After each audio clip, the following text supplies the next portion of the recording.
Rolling. Hey, this is Mark Goldberg with the UN Affairs blog UN Dispatch. And this is Matthew Lee of Inner City Press from within the UN, United Nations. Within the UN. How are you, Matthew? Pretty good. Doing okay.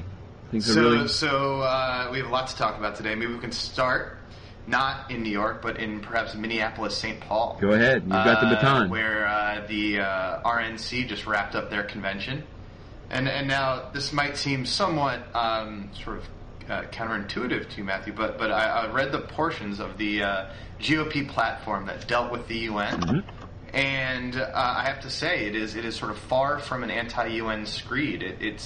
I would argue that portions of it, portions of the platform that deal with the UN, represent actually a step forward. Let me explain. Please explain. So maybe 3 or 4 paragraphs dealt with the UN in the GOP party platform. But significantly, 2 things were absent. One, there was no sort of talk or threatening to withhold U.S. funds for the UN unless they sort of adopt U.S. mandated reforms. Now, I'm sure, as you know, sort of this was a big sort of plank of House Republicans for a very long time, who threatened to withhold American dues to the UN unless the UN adopted a certain set of American mandated reforms. And the late Henry Hyde was the guy who largely sort of behind this sort of philosophy on U.S.-UN relations. Also interesting, and this is sort of a rebuke to sort of John Bolton, is the fact that there's no mention of the U.S. adopting any voluntary funding schemes. As I think you probably know, sort of Bolton, in his waning days as UN ambassador, sort of articulated forcefully, both in Congress and also sort of on the think tank and sort of college campus circuit, that the U.S. should consider funding the UN voluntarily, like we funding the UN a la carte, you could say, right? A la carte, right? Like we fund the World Food Program, sort of pay for, I think in his words, what we want instead of what we get. And the language on UN funding, said, and I'll put up the quote in the upper right hand corner, but it was something like, we're going to pay our fair share. We're not going to pay a disproportionate amount, but we will pay our fair share. So this, to me, is sort of a big step forward. Sure, I'll get it, not to be contrary, but I mean, I don't, and I have to be honest. I've listened to the speeches, but I haven't seen. I have not seen. For some reason, I didn't read either platform on this topic. Yeah. But I would. Actually, and I'm not normally I'm certainly not a fan of. Well, who cares what I'm a fan of? I guess I'll say this: that being here every day and seeing how, at least at times, the UN wastes money. And the most recent example I would say would be their quiet acceptance of up to 20% currency exchange loss in Myanmar. I think sometimes, and I say this without saying that Republicans, that it should be an across the board, but sometimes the only threat that makes something clean up is the threat of the withdrawal of funds. I don't think the U.S. should be the only one doing it, and I don't think it should be for I think it's been way over politicized in sort of like the Durban conference. I mean, I don't know. I mean, I think countries are they do need to get the consent of member states to do things, and sometimes the only discipline is the threat of withdrawal of funds. I really feel that. I don't think that's even a partisan position. I think if you look at it, and again, something like the Myanmar flash appeal, it is a voluntary appeal for a particular topic. So then countries do have the freedom to fund it or not. But I think the general principle of not the general principle. I guess I just note that. Like, I wonder. If you're talking about sort of voluntary funding, I guess the problem is these organizations like the Office of Coordination of Humanitarian Affairs or World Food Program, they have to go around begging for money all the time. Sure. I feel like a lot of their sort of staff resources is devoted to sort of begging for money for this and that sort of natural disaster or earthquake, and it seems like, But I think making it a case, I think they get the money. I think WFP gets the money that it requests. I mean, obviously it has to sometimes say, we're about to run. I can't tell you how many press releases I've seen of like, we're stopping our humanitarian air service, and and then they keep it going, which is good. Again, I don't. They keep it going because they scale it back until they get the funding to pay for it. Right. I don't mean to be contrary, but I do think that the one thing that not you may be missing. I would just say, and I really mean since I've been here. I didn't come here thinking like, oh, it's corrupt, take it apart. But there's a total even when mistakes take place here, there's very little done to correct them. And I think in part it's because there's no accountability. Maybe the withdrawal of funds is not the only mechanism to have there be accountability, but there does, to sort of blithely say, like, you know, those who question the things and don't pay are no good and the programs are all good. There are problems sometimes, and I think it falls to the UN to, when they discover a problem, to actually fix it. And maybe one way to do that is to have to go out and make your case for money, just like anyone else does. I mean, even, I guess the way to look on it is like a government taxes, and everyone has to pay taxes. But the government is subject to election, and so if people don't like it, they vote it out of power. The thing with the UN is like the response time and the democracy mechanisms are not so much in place. So I don't know. I mean, I don't know if we were going to start with this topic, but I'm willing to stake that position out. The RNC platform, you know, it does make the point that you know, that sort of it you know, remains our goal to, you know, continue to work to, you know, end corruption and streamline management and decision making at the UN. It's also, you know, there are also interesting portions of it that deal with the UN that I think, you know, are not as praiseworthy, I'd say. For example, they for example, they sort of, you know, endorse wholeheartedly the so-called Mexico City policy, which you know, I think folks on my side like to call the global gag rule, which prevents federal aid money from going to sort of NGOs that sort of even mention or promote abortion as among sort of the pantheon of family planning options. Sure. No, and it also sort of disendorses the Law of the Sea Treaty, which is curious because it's, you know, early on, McCain was a supporter of the treaty. Mm-hmm. No, I mean, yeah. So sorry, I don't mean to interrupt. No, not at all. Not at all. You're the one who read the platform. All right. Well, I mean, I was under that. I want to see sort of. So you just came back from a press conference with the head of the Office of the Coordination of Humanitarian Affairs. Yeah, we actually. There actually were two today. I think just to try to get some. This may be a different way to approach it. We did. There was, you know, the Office of the Coordination of Humanitarian Affairs spoke about the hurricanes in the Caribbean and Ethiopia and lack of humanitarian access and all this currency issue. But before that, and maybe we can join issue on this one, a controversy has arisen here within the UN. The opponents and those being critical of the UN, not being the U.S., but in this case being, at least the way I've seen it, I would characterize as Middle Eastern and Arab media. But I mean, the real criticism is actually member states, many of which are either Islamic or Arab. And the criticism is this. There's a conference for next week. It's Tuesday, September 9th, for the victims of terrorism.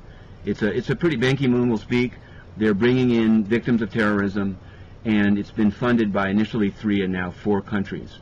The problem arose. Do you know which ones? Go ahead.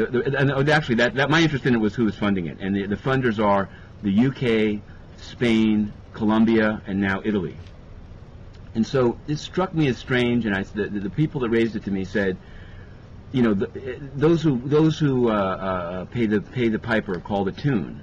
I know for a fact, I've spoken to the ambassador of Syria, which maybe our viewers may think is a rogue state, but they are a member state here, and they were never approached for funding. The guy said there's been no transparency, and their concern, which you could probably foresee, is that since the UN has no definition of terrorism, but from their argument, quote, state terrorism is not included in the definition, who's choosing what victims are going to be presented? Right, and so this might seem, again, it's a kind of a hype issue, and I've been accused by some people that I respect here of falling onto the wrong side in the sense of asking why are the funders all, when I say Western, I guess you throw Colombia in there because their idea is obviously to have victims of FARC, right? But the question is, if the government of Colombia is providing the funding, I can virtually guarantee you that no victims of the government-sponsored paramilitaries in Colombia are going to be invited. This is the problem. And so there was a press conference at which they tried to not answer these questions. What they tried to say is, we don't know who's coming yet. We won't know until Monday, which is a day before the symposium. But the thing is, they've already sent out all the invitations, and they at least know, as many of the journalists were asking today, they at least know what the theory of the invites are. They've now said and actually then I spoke to the representative of Palestine, the permanent observer mission of Palestine. And they say that they weren't initially even invited to attend the event. And I'm almost saying this, I know for a fact, I'm sure that many of our viewers, this will be kind of a lightning rod, But the reality is if you were going to do at the UN an event about this, they probably should have invited the permanent mission of Palestine.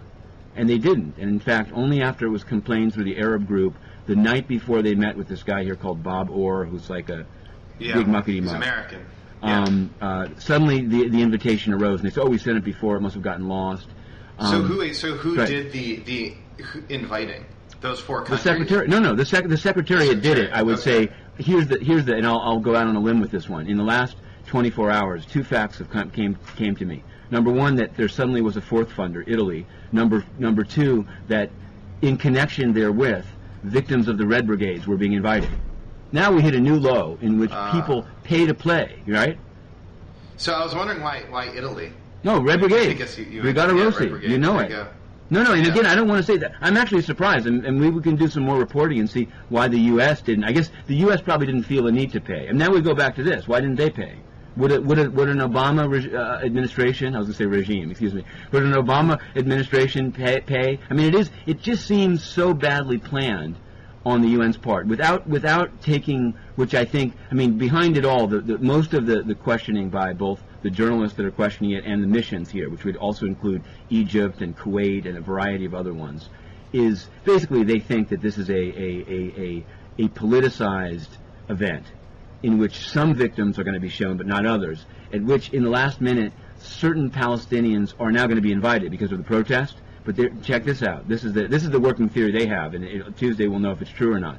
They're going to be internal victims of Hamas, residents of Gaza killed by infighting between Hamas. But because no one is going to accept, and the thing is, if the UN were to say, okay, Palestinian victims of Israeli Predator drones are victims of terrorism, I'm sure the U.S. would threaten to defund everything, right? I mean, I don't know. I'm throwing that out there, but I want to say. In fact, for this reason, I think the UN should, it's a very important topic, but this probably shows, in a way, I think, the degree to which the Secretariat here, Ban Ki-moon and his closest advisors, they should have known this was going to be a problem. You see what I mean? It shows a political tone deafness to blithely set the thing up with no input from the Arab group, without inviting Palestine. Now it's blowing up in their face, and many people that I know and respect will say, well, you know, many of these are state sponsors of terrorism. And maybe it's true, but this is the UN, right? You can't sneak around. Like, what do they hope to accomplish by having this? They think they want, well, I mean, is it a conference, or is it like it's just a symposium. Panel discussion? No, it's not. It's a one-day event at which victims will speak, and then countries that want to will be given 3 minutes each. Palestine has managed to shoulder its way in. And I think, I mean, most people would say this is a major, however you want to cut it, they've got something to say. You know, Israel, I mean, every country can speak. They're being given 3 minutes apiece. There's going to be no outcome document. It's sort of probably they're doing it, if you think about it, it's in the run-up to September 11th. If I want to be a real cynic, I'll say it's the UN trying to make itself relevant. It's an important topic. What exactly the UN can do about terrorism is not clear to me. You know what I mean? I mean, I don't know. Yeah. They can set best practices. I mean, there's a lot of, like a lot of it, I think, has to do with sort of on the ground communication. And for example, I seem to recall, and I'll find a link for this and post it, that so the UN, I believe, like their telecommunications unit, wants to create some sort of international eavesdropping program? Excellent. I'm sorry, say that again? No, I was just joking. An international eavesdropping program. Yeah, right, internationally. No. So they can't even have the phones work in this building, by the way, so I think I'm pretty dubious. Where, you know, if you push a certain number on your cell phone, if it's recovered after an accident, you sort of have your next of kin information is readily available. Is that a terrorism thing, or is that a disaster thing? Well, I think one and the same. Right. I mean... yeah. Right. I mean, I think, you know, it just seemed. I guess I want to go back to this thing where it's sort of there's a theory here. I may be hanging out too much with the developing world or third worlders, but in which it really is on something like this, the degree to which, you know, this secretariat being extremely closely aligned with the U.S. and the West is just blatant because Yeah. and they're very combative. I mean, I asked Bob Orr this. He said, "Well, you're going to be surprised on Tuesday." I totally disagree. You know, the correspondent from Al Jazeera said it's been totally untransparent. He's never seen something this like sneaky in his life. And in fact, the speech is given at there's another terrorism event going on today. But I guess everything is like September 11th related. They're having another Gab Fest, a 2-day speechifying about the counterterrorism strategy. And a number of member states said, openly and on the record, that symposium should never have been set up that way. If you don't have a definition, don't hold one. And this is actually the connection to what you were saying about funding. They said, and I think I probably agree, if the UN is going to do that conference, it should be funded out of the UN budget. By doing a highly politicized event like that symposium and allowing 4 countries to fund it, and by, I mean, the Italy thing is the most transparent. It's like you pay, you play, So I don't know. I mean, I thought I guess I'm trying to I know there are people that would say, if let's say it was sponsored by Saudi Arabia, there are people that would say, oh, where did the 9/11 hijackers come from? You know what I mean? Yeah. No. I mean, you make good points. I'm not feeling very combative today. Oh, okay. No. I'm sorry. But listen. I mean, I guess to me it just seems. It makes sense. You as like an international organization, you want to sort of wave the flag and show that you care about this, but do it right. I mean, I totally agree. I mean, it's an important issue. It's sort of impossible to do something like this right. But I guess I want to say when like you said, you're sort of once you sort of open it up to say Palestinians complaining about Israeli state terrorism, then you get into sort of the question over can't deal with the what issue. Is terrorism and so. Maybe just to give our viewers some background information. Go ahead. The UN, was it in 2005, first tried to come up with a definition of terrorism, and were completely and utterly unable to do so because of this question of state sponsor of terrorism, which everyone believed to be sort of a code word for Israeli crimes of aggression against Palestinians. But also the quote-unquote the right to resist, right? I mean, the right to like, that's right. And that was the flip side, right? The right of people under occupation to resist that occupation, like, and whether or not they gave sanction to Palestinian terrorists. So right. It was a bit of a cluster mess up at the time. They're very, very deftly said there. Yes. No F-bombs. No F-bombs on... Yeah, right. No. But it's sort of like in a hovering mode right now. Yeah, well, this I actually think, again, I'll say this, maybe I'm in a particularly... This was a setback because it just showed like I agree. There's sort of a sense of like, well, since it's difficult to do, and since you're probably going to be you meaning the Secretary of the UN, you're going to be criticized however you do it. Well, then just sneak around and do it with one side of the issue. But I guarantee you, not having invited the Palestinians and not somehow finding a way, this issue had to be dealt with. You couldn't put it off. They knew it was going to blow up, and then they act like they're surprised. That like, oh, why are these, whether it's Al Arabiya and Al Jazeera or Al Aram or in this case Inner City Press, only on the funding issue. It just struck me there was a total lack of transparency of who was asked to fund it, who decided who to ask, and what's the connection between funding and invites. I mean, these are questions that just had to be answered, and they have not yet been. Maybe they'll be Monday. I'm very open to that. Here's another critique of the UN. Ready? I'm going to try to get your gander up. It's a tough spot. The UN is in a tough spot. There's a country called Myanmar. It's been run by a military government since at least 1988. The UN sort of has a mandate, sort of doesn't. China for many years blocked the Security Council ever considering it. After the monks were beaten up in September, it managed to get on the agenda. Abraham Gambari, formerly the ambassador of Nigeria under Sani Abacha, who was then a military strongman, but a very nice guy actually, was sent to try to solve the problem, meet with the military government and with Aung San Suu Kyi, the noted democracy leader. He's gone to the country 4 or 5 times. Most recently he went, and strangely, despite his attempts to meet with Aung San Suu Kyi, she did not meet with him. He stayed an extra day to try to meet with them, and she did not. It's a little bit unclear, but her party, called the National League of Democracy, has said she rebuffed him, because she said these visits are no longer useful and in fact are counterproductive because they create the impression that there is a process and there is no process. and that he should have the UN should just speak out and say this is a dictatorship rather than going and saying we're trying. We may disagree, but here's the thing we may not disagree on. Since Gambari left the country, which is now 13 days ago, he and Ban Ki-moon and his spokesperson have not given any comment on why he didn't meet with Aung San Suu Kyi.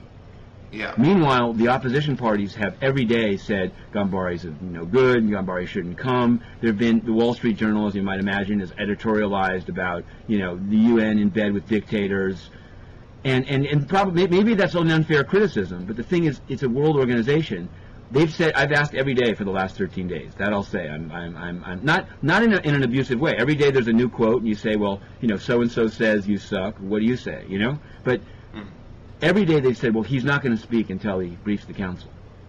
But again, when's the council? I asked today when that's set up, and there's still no date. And another, thank God, another journalist was like, hey, we're journalists. We're going to write the story today. If you have no comment, we're just going to, then the UN sucks. But I don't understand, the reasoning behind in 2008 when it's not just there's a news cycle, like whatever, maybe the UN couldn't meet with her. I mean, there's footage from Gambari's visit of them in front of Aung San Suu Kyi's house with a bullhorn saying, please come out. It's pretty extraordinary that if it is a boycott, there's another theory that if she'd come out of her house, they would have imprisoned her again for another 5 years. So it goes, but whatever it is, by not speaking, it makes the UN look inept. I mean, even if you're going to support dictators, at least be forthright about it or be articulate about it. I don't know. I mean, I'm not asking you, to defend this strategy, but Gambari's a nice person. If I run into him in the hall, he's almost always willing to say something. But his or his advisor's decision to think that they could just sort of let it go away, has led here within the UN. They actually keep track of negative press clips. You can go down to the library and look on the computer, and they sort them. Stories about the UN, and then you can sort by negative or positive, which is very funny to me. Because, I mean, obviously not all articles are not either totally negative or totally positive. But they do sort them. There's something called neutral, and there's very few articles in it. They like the positive. But the negative articles, the vast majority of them in the last 2 weeks have been the UN is a joke on Myanmar. Mm-hmm. And so, I've seen a lot of those, and it comes down to what you said, that Aung San Suu Kyi was sort of asked Gambari not to come. Right. Is that right? I mean, that's what it seemed. That's what the sort of the gist of the articles have criticized them for. But shouldn't he say? Let's say that's not the case. Let's say if there's some reason that there's another theory, and I've actually seen. Well, some of the neighboring countries have said I think Thailand said there's an over focus on Aung San Suu Kyi, and there's a theory that says that in a way the sort of most vocal opposition leaders are from this generation of 1988, and they love Aung San Suu Kyi, but maybe there's a whole new generation, right? Many years have gone by. Maybe this is like a sort of a focus on one icon. But whatever the UN's reasoning is, it's difficult for me to understand why they think it benefits anyone, maybe other than Tan Shui and people that want to trash the UN, to remain silent. It's not. There's nothing honorable about it. I'll offer maybe an explanation. I don't know if it is the explanation, but I'm sure you noticed a few weeks ago, John Holmes, the OCHA, the Office of Humanitarian Coordination Affairs. Sure. I'm sorry. Wrote an op-ed in the Washington Post, sort of explaining that sort of visiting sort of Myanmar. Mm-hmm. What is it? So 6 months after, or 3 months, whatever, after the cyclone hit, explaining, saying that like from a humanitarian perspective, mm-hmm. things are on track. Sort of schools are being reopened, mm-hmm. people are getting fed, and the article was sort of like, see, we didn't need to bomb or invade these people to achieve this end. Mm-hmm. But one reason, perhaps, and I'm just guessing here, that sort of there hasn't been sort of more denunciation of the Burmese regime is the fact that there is sort of concrete progress on sort of the humanitarian issues. And again, this seems to be sort of like a classic dilemma that I think sort of that sort of presents itself frequently at the UN, which is this idea of humanitarian access on the one hand versus human rights on the other. And a lot of time these things being sort of in sort of direct opposition to each other because of this sort of demand for access. Well, Mark, they need you. Number one, they need you as a spokesperson here, and I know that cuts both ways. I don't mean it as I actually mean it like if they'd said this from the podium sometime in the last 2 weeks. Obviously, they can't say that.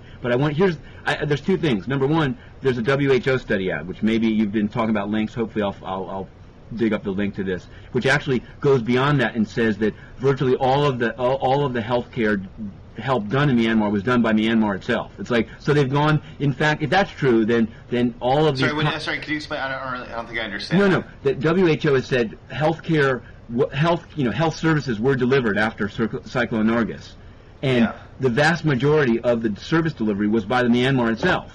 Do you see what I'm saying? Like, it's not clear what you're... Basically, I'm not saying you're arguing this, but that theory would say you go out of your way not to criticize the military government because you're getting all this great stuff in there. But in fact, you have a UN arm saying almost like they're solving it themselves. I mean, maybe, and if so, I guess there's another argument that would say that you can't, it's true that these things may be in conflict, but then don't pretend to be doing the other one. I mean, this is, I think, the theory of the NLD and Aung San Suu Kyi, that by Gambari going and pretending, and everyone here will say, well, no, it's a process. Here, the other thing is, it's just a matter of ineptitude.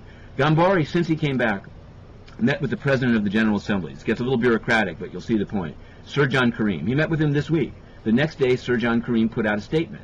Now, the statement was very bland, and it said, like, we encourage the parties to continue in the process, and, and it's sort of obliquely referred to human rights. But, that's, again, that may be very, like mechanical. But that's what you do. Once he met with Gambari, he put out a statement. But Ban Ki-moon met with Gambari now a week ago in Turin, Italy, on a Saturday. Maybe it's 6 days ago.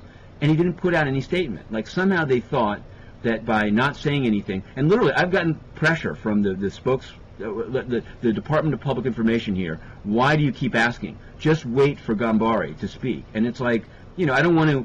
The reality is, it's like, it doesn't, as the other journalist said, we're journalists. You know what I mean? The idea, it's ludicrous to say there's a story in the news and you say, well, in 2 weeks we'll have a statement on this.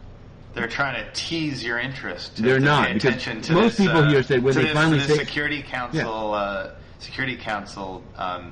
presentation. And the reality is, very often after these Security Council things, I don't want to put Gambari down, but these guys run right past the stakeout and don't take any questions. I'm just saying, it's just, again, I don't want to, we're going to continue on this not anti-UN. Well, actually, I'm really, presumably this Security Council presentation will happen this month. It has. It sure better. I mean, there was a meeting. I'd actually be really curious to see what happened. I'm sure he's going to say he's disappointed. Like you said, they did get creamed in the press for this. Yeah. And to the extent, and who knows, what their, what happened between he and Aung San Suu Kyi. So I'm really actually curious to see what comes out of this. Here's a funny story, Mark. A funny story that I want. Funny story. A funny story. I think it's funny. Maybe it's actually. I stand to be corrected. I think it's. I mean, it's funny and it's sad, and it may. I've held off written it at the request of the UN, but I can still say it orally. But you'll say it. I'm going to say it orally. No, I've held off writing it only for a time. I'm not going to. I don't subscribe to censorship, but it's a better story getting their quote. There was and this is another, let me say, strongman regime. Zimbabwe, right?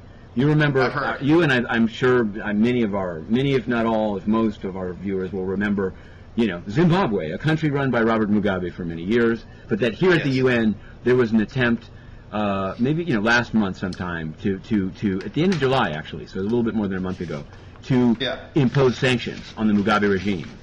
And this failed by essentially two vetoes of Russia and China, but there were 3 other countries that voted against and 1 that abstained. But this is where the story kicks in. After that vote, the ambassador to the UN of Zimbabwe, whose first name is Boniface, so I'll call him that, came to the stakeout and said he was obviously looking pretty happy, right? Because his side had won, right? There had been an attempt from their perspective, the ex-colonial power, the UK and the US, to impose sanctions, and that's their perspective, and I don't agree with their perspective. But here's what he said, and I do agree with his right to say this. He said he thinks that the UN's Department of Political Affairs, which had done briefings about Zimbabwe and writes reports about it, had been balanced and unbiased, had been biased, hadn't been an honest broker, and had been always critical of ZANU-PF, Mugabe's party, and never critical of MDC. And he said, imagine that. But go on. Right? No. Okay, no, exactly. Yeah. No, but so he said that at the stakeout. Nobody really thought much about it. The next day, which was a Saturday, Ban Ki-moon's office puts out a press statement saying, "We strongly condemn the inappropriate comments of the ambassador of Zimbabwe, questioning our impartiality." It's very surprising. It's like they emailed it out to all the press. I'm like, it's like people, because they never really saw that before. And at first the irony was the Russian ambassador, Churkin, since then has been much more critical of the UN. He's actually made explicit what Boniface was saying by saying the UN's political arm, because it's run by an American, Lynn Pascoe, is basically an American tool. That's what he said. And the irony, of course, is that from your perspective, the Republicans are trying to trash the UN, but the perspective here is that the UN is totally U.S. dominated. That's not here. Russia thinks that, Zimbabwe thinks that, right. A lot of countries think that. And clearly, it's been a theme that you've talked about today, is the sort of unashamed pro-Americanness of the Secretary General and his secretariat. Right. No, which is obviously weird, because then you're also, for being silent on Zimbabwe. But hopefully this is where the story maybe gets funny to you. So it's sort of, that happened. So yesterday evening I was at an event, a UN event, very good food, very, I mean, it wasn't decorated. It was Malaysia's National Day, so everybody was there, peacekeepers in uniform. All the ambassadors, the satay, everything is. I basically went to try to look for stories. I talked to the ambassador of Serbia, but I talked, and I'm taking this on the record. I talked to the ambassador of Zimbabwe, and I said, hey, what was up with that when you gave the statement and then they criticized you the next day? He said, yeah. He looked very happy, and he said, oh, but let me tell you, after that I got a call from Ban Ki-moon's chief of staff offering a ceasefire. I said, what? A ceasefire with Zimbabwe? He said, a ceasefire. You don't criticize us, we won't criticize you. So last night I'm thinking, this is a great quote. It's just not enough to build a whole story around. I mean, I don't mean to get inside baseball, but maybe that's not, to me it was very funny. The idea, mostly, I'm sure to you it seems like an anti-UN story. The idea of the UN obtains a ceasefire on Zimbabwe. With what? With the Zimbabwe ambassador. Don't call us biased and we won't criticize you. And where it gets not funny is, did this mean, and I hadn't thought this until later today, which is why I'm glad I didn't immediately do it, did this mean we won't criticize you, Boniface, ambassador of Zimbabwe? Or did it mean if Zimbabwe stops criticizing the UN will stop criticizing the government of Robert Mugabe?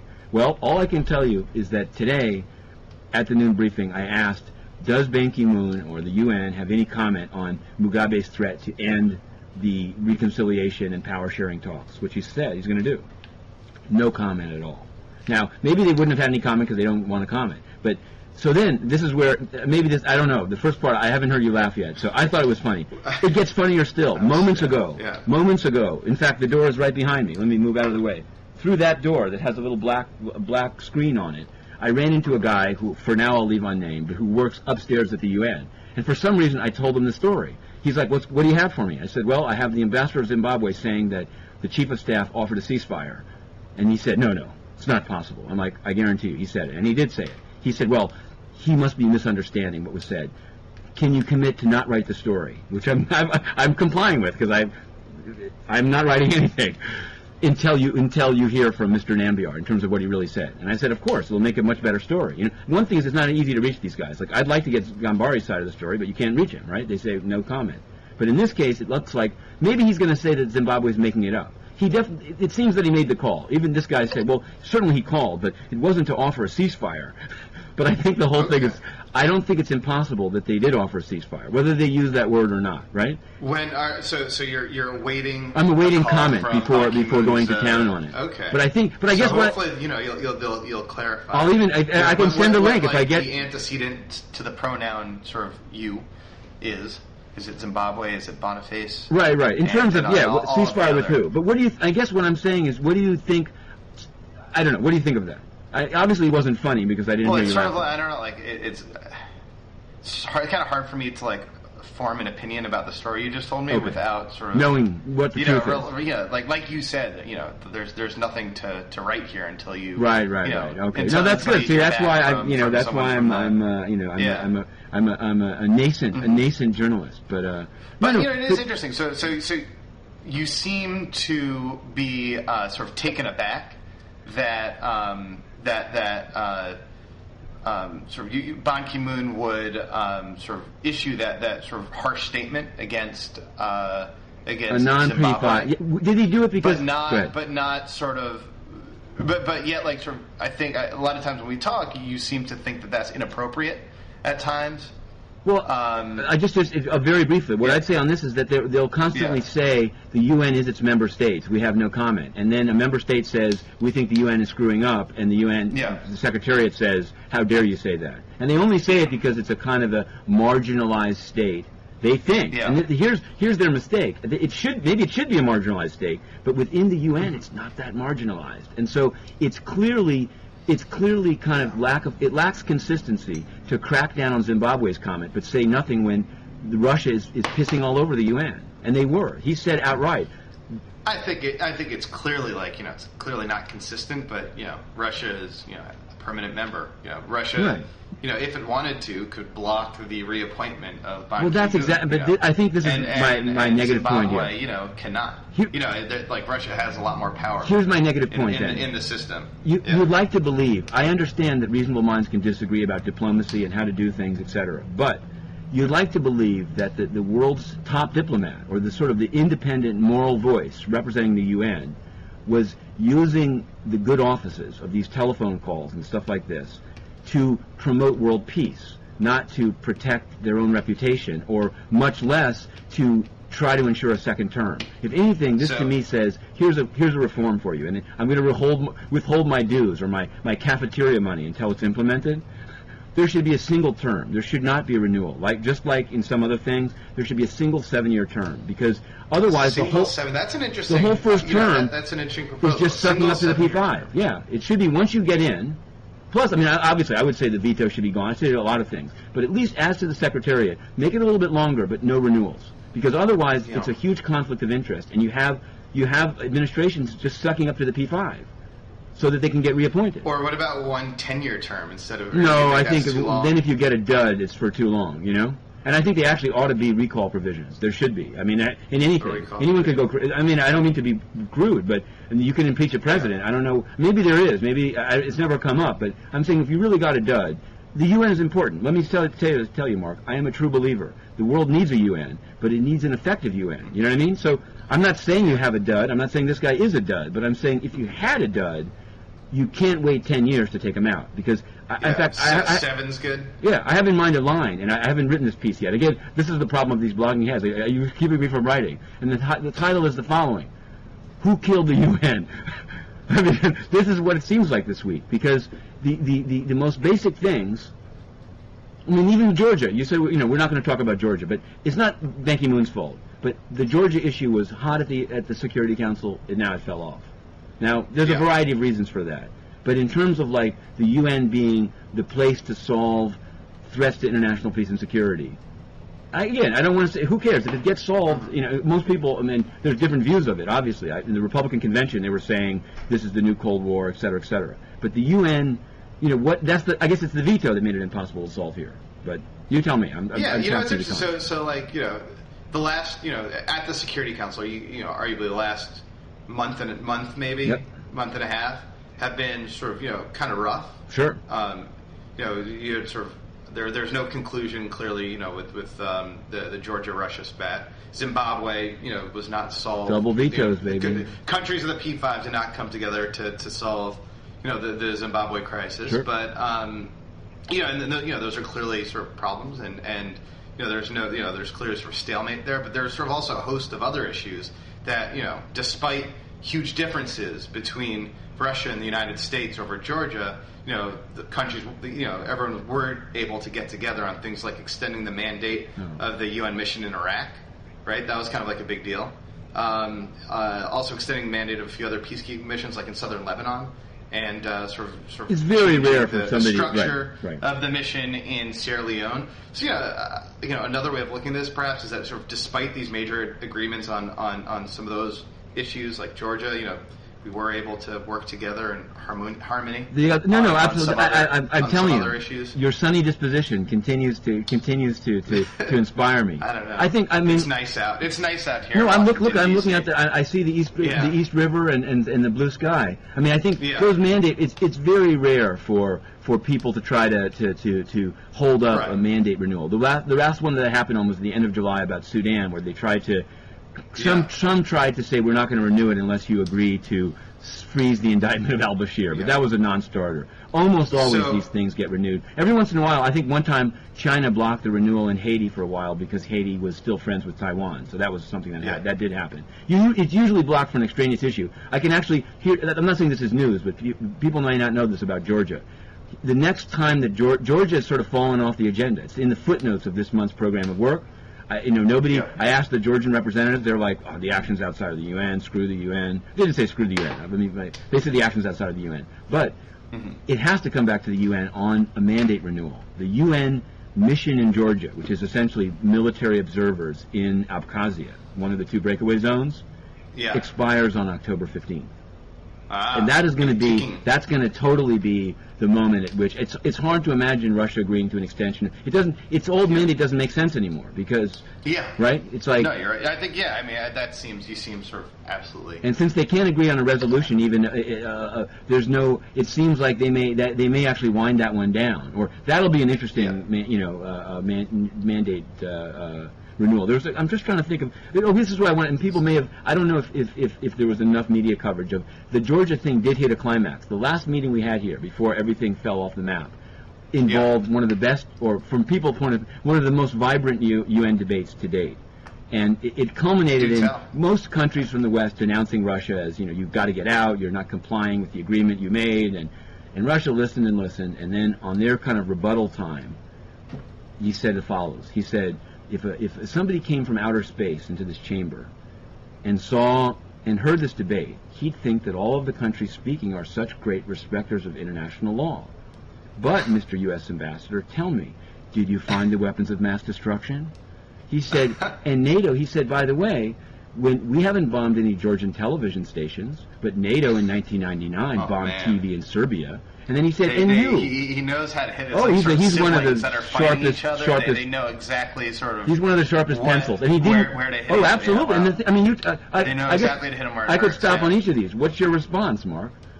Is Russia more humane than NATO? That's it was a pretty clever remark on the part of. No, I know, but let's go to the substance. Just because it's clever doesn't mean it's not true. Well, I mean, it is true. I mean, that's the problem. You want, sort of the end goal should always be, I think, to uphold international law and international standards and so he has a point. It's a snarky point, but it's a point. Oh, it was snarky, and it's sort of indisputable point. No, it was it was quite a day. Maybe you can there are at least like the point about NATO sort of bombing Belgrade TV station. Yeah. Maybe lawyers could argue the military sort of utility of that station. But no, but he mentioned clearly he has. He said the Georgian TV is full of anti-Russia or even anti-ethnic Russia. I mean, I think I did write something on that, which I'll throw the link up to, thinking maybe this was even an oblique reference to like Rwanda and the radio station. But I mean, he was on fire that day.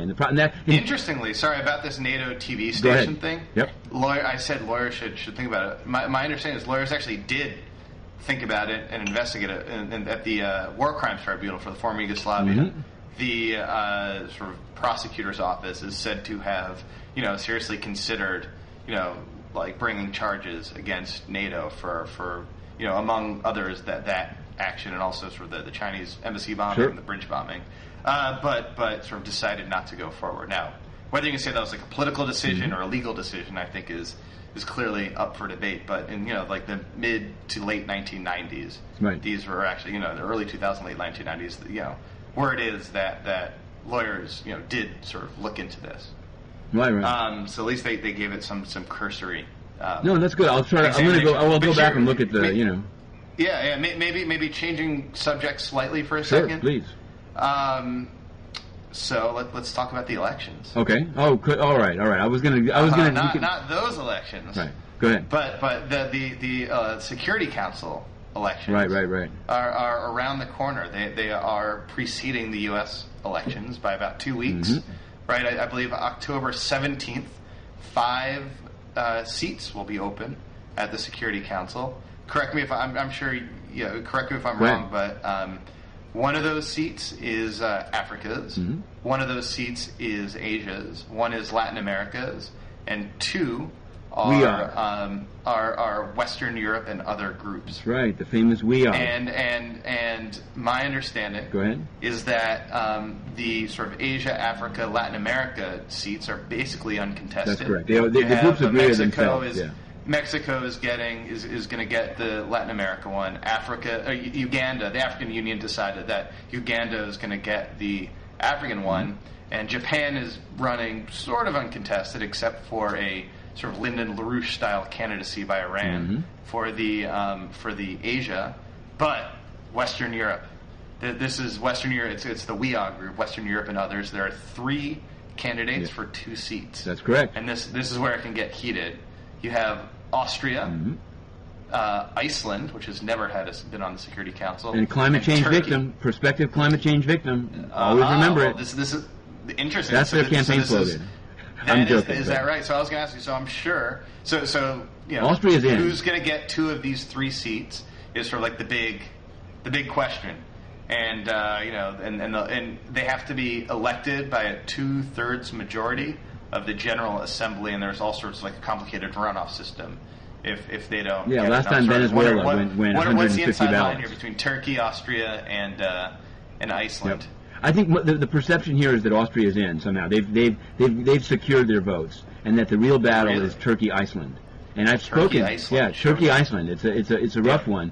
Turkey is playing. I don't know if they're playing dirty, but I'll say that it's a known fact that they've been going around the globe offering aid for trade for votes. I mean, no kidding. There's a very well-crafted article about them providing, quote, VIP vehicles to small, Pacific islands, soccer balls. Yeah. In one case, 12 soccer balls was enough to secure the vote. The problem that they have is it's a secret ballot, so they might be inflating their soccer balls in vain, Yeah. But So I remember, Iceland seems to be staying on the up and up, although they have acknowledged.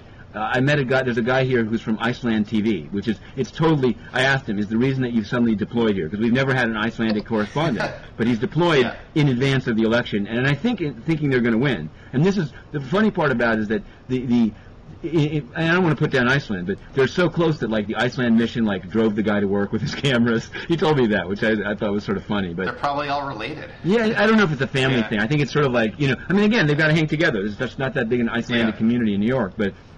They drove him over, and Iceland has increased its budget for its mission at the UN by like $4 to $5 million. Yeah. Basically, as part of the campaign. I mean, they want to. So, what those extra people are doing, I don't know if they're dialing. It's their claim that they're not offering soccer balls. They're sort of playing it on the theoretical, like they're a nice country. They're also, I think that they're in the most recent UNDP Human Development Report. They may be number 1. They have a good standard of living. Well, interestingly, so Iceland has no. It's sort of like Costa Rica. It has no sort of armed forces. They don't. Yeah, I mean, there's nobody. But so they aren't really like contributing to sort of to any sort of troop contingents to peacekeeping missions. But my understanding is they have a pretty well developed sort of conflict mediation like team that they send to UN missions around the world. That could, and so that's sort of one of their selling points. Again, I actually, once again, let me go on an anti-Western tirade. There is a peace, a mediation unit set up in the Department of Political Affairs, staffed by Scandinavians. I don't want to make a mistake between Norwegians and Danes, but the problem is, and not even the problem. The posts are entirely funded by the countries, which maybe seems a good thing. But again, you're having the imprimatur of the UN put on to people that essentially, who pays the piper. Yeah, but no one's got a beef with Norway. Come on. Say again?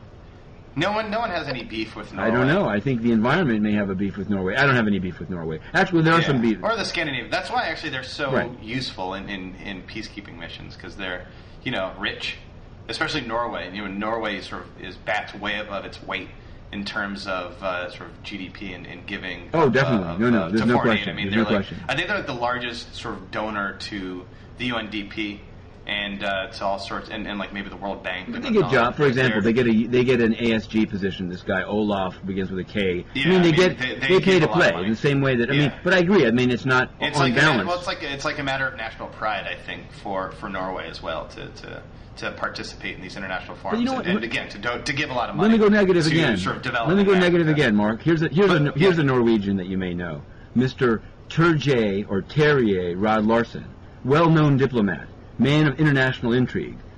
Yeah. Apparently, from what I heard, and maybe I'm hanging with the wrong people, widely distrusted and despised in the Middle East, i.e. not allowed to go to meetings that he should attend if he's the UN's envoy, left waiting in the hall. I don't know. So maybe not everyone loves the Norwegians. I think that's what I was. I guess there's but getting back to the election. Okay, Turkey, Iceland. So between Iceland and Turkey. I'm betting. If I'm a betting man, I'm going Iceland. And that's the big question. Yeah. That is a good question. You have our major sort of NATO sort of base in sort of north of in sort of the Arctic Circle versus our erstwhile ally north of Iraq, who wouldn't give America overflight rights to invade Iraq. But there's also Turkey is contributing troops in southern Lebanon. Yep. They're one of the critical countries that's both Muslim and has diplomatic relations with Israel. So that's kind of important. You've touched all the bases. If you are the U.S. ambassador to the UN, who do you support? Well, I don't think the U.S. We can get back to this, but the U.S. ambassador to the UN is otherwise occupied in his own secret diplomacy in Pakistan. But Khalilzad's boss, who do you I guess support? you try to you try to somehow to not have to make the decision. You try to see if one of the two will ultimately, in the game of chicken, back down and agree to take it next time. It's true because it's going to put people in a tough spot. Obviously, Turkey is strategically. Population-wise, and in every other ways, kind of. It's not. I don't know. Who's to say what's a more important country? But I mean, I think if you really looked at sort of like your vote being like what you can get stuff out of, it would probably be Turkey because Turkey's it's a cusp, right? It can support and I think that's probably true for most countries that are voting. Then again, Iceland they've never been on. I mean, I think maybe people are somehow going to try to talk Turkey to drop out. I don't know. That one will be an interesting one. I'm going to throw it back at you because I think this. So are we going to circle back to Khalilzad? Oh, we can. Okay, I'm sorry. No. Okay. Throw it back at me first. Sorry, I thought that's where you were going. No, I was actually going to go Serbia, Kosovo. Let me do that because apparently Khalilzad, you're hot to trot on. I just want to before the vote takes place, and we may not speak before it does. There's a very seemingly uncontroversial proposal made to this year's General Assembly, which will begin in September 23rd, and the proposal is by Serbia, and it's a request for a resolution, a vote that would request itself an advisory opinion from the International Court of Justice whether the unilateral declaration of independence of Kosovo was legal. Ooh, and they put it forward. That's a tricky one. It's officially on the agenda. And really? Yes, it is. It will be voted on, absolutely. And so Serbia is asking the Security Council, the General Assembly, the General Assembly, to ask the International Court of Justice to issue an advisory opinion on the legality of the UDI. Legality of Kosovo's independence. Fascinating. Yeah, and it's a very and they've said and maybe I can use this as a plug. There's a great website blog out there for those who are interested in these international legal issues called Opiniono Juris. Mm-hmm. It's I believe now it was just sort of bought by Oxford University Press. Oh, really? It's essentially a bunch of international law professors and musing on these sorts of issues, and I'm sure they'll take up this, and it's fascinating. It is. Do read. But sorry, go on. No, and so you'd think. I mean, I think what's interesting about it is that it's and when I say it's reasonable, it's pretty reasonable. And they had their very sincere and scrubbed foreign minister come and present it both to the General Assembly, to the Deputy Secretary General, and to the press, and said, "We're Serbia.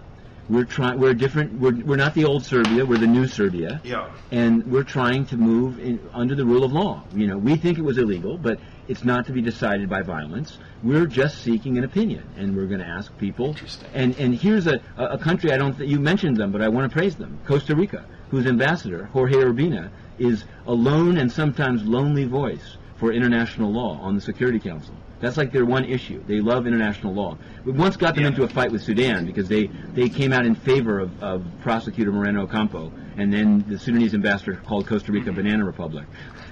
And I think when you don't have an army, you really depend on international law. No, exactly. But this guy, I think he's a businessman, but he's a go-to guy on the law. And for the record, I've tried to get him to come on this program. Mm-hmm. That was I tried maybe about sort of 8 months ago, and that was he was going to be my first sort of ambassador yet. Oh, really? But so what happened? So maybe Where did things stand? I can go back to them.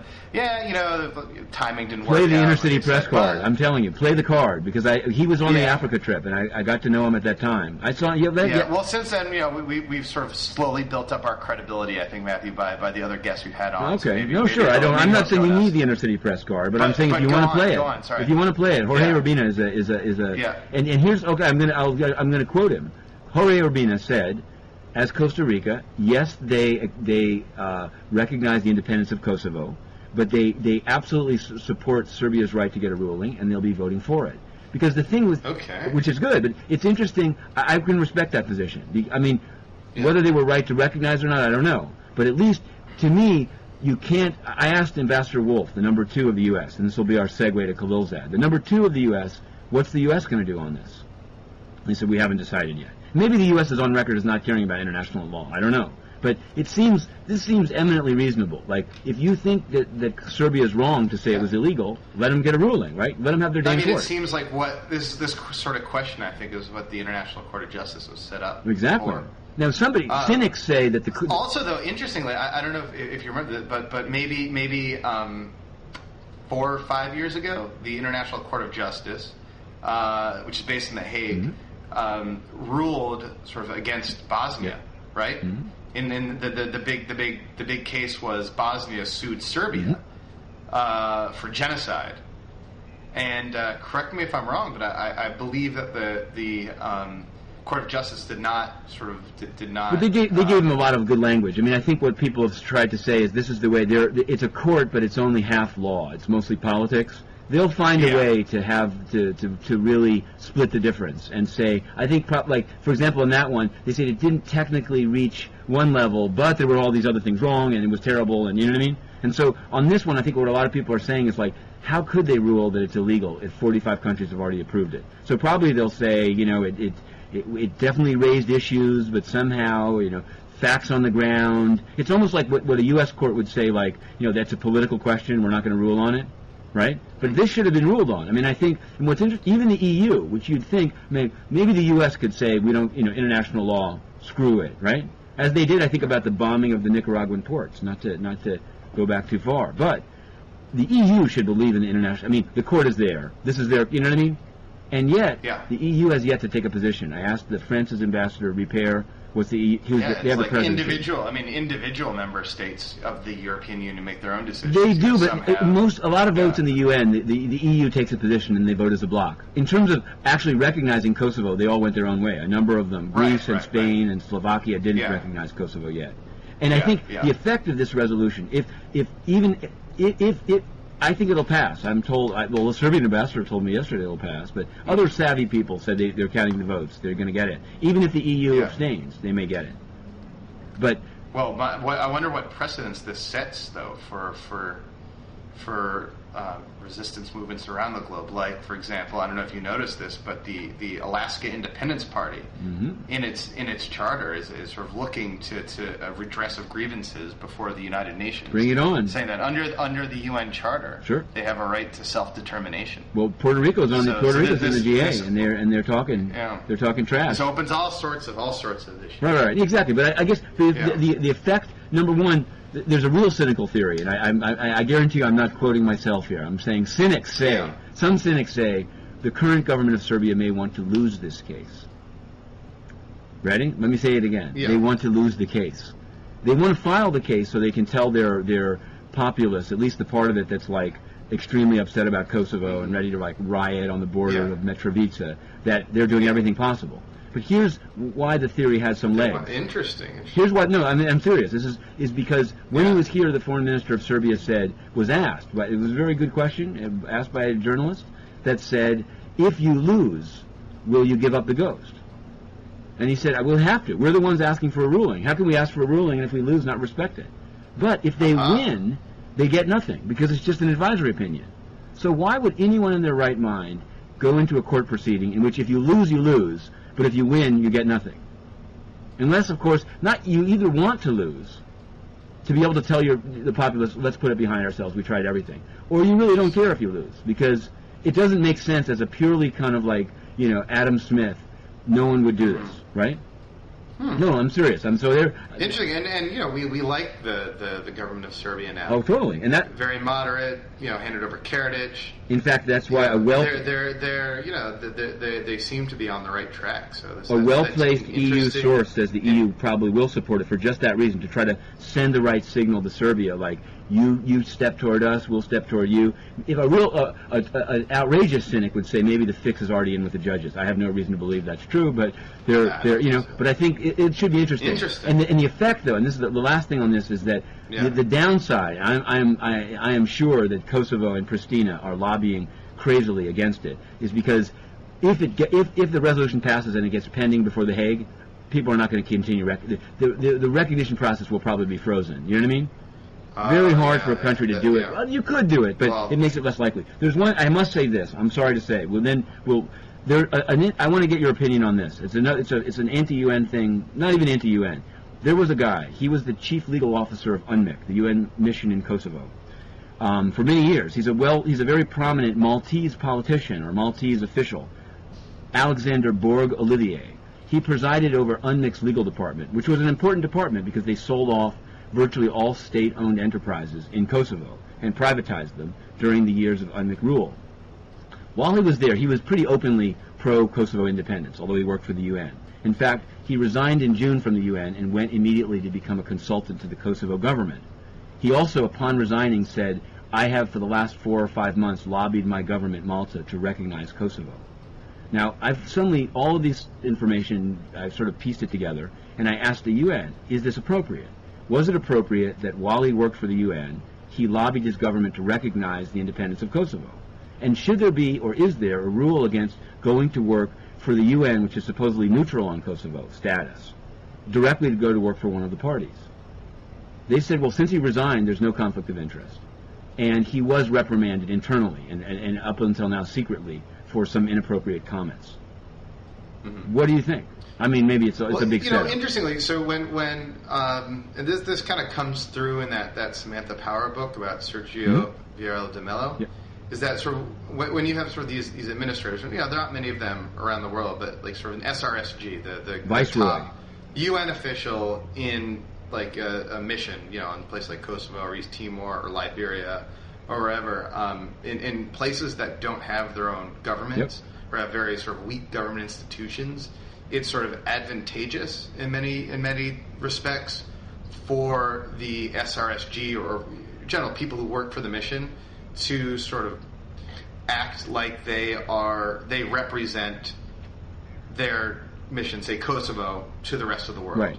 And so if it's in Kosovo's interests to get recognized by as many states possible, as a responsible SRSG, right, you would want to, you want to represent Kosovo's interest, and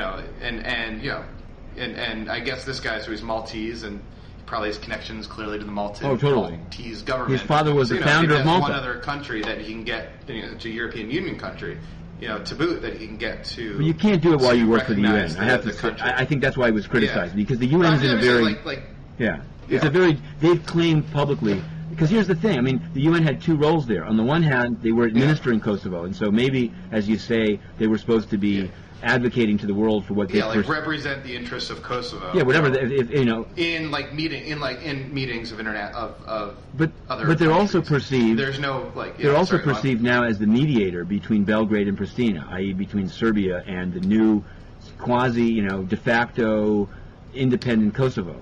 So if you're the mediator, you cannot leave a mediation role and go immediately to work for one of the parties. It just totally reveals that you were never an even-handed mediator to begin with, which is Serbia's perspective, obviously. Russia says the same thing. But I think what's weird is that the UN seems to have it's sort of like they're like saying, well, what can we do? He no longer works for us, No matter how much his behavior since he leaves, this is why they need, I hate to say it, like post-employment restrictions, like anti-revolving door, in the same way that if you work for the government, you can't immediately go out and work for somebody that lobbied you or whatever.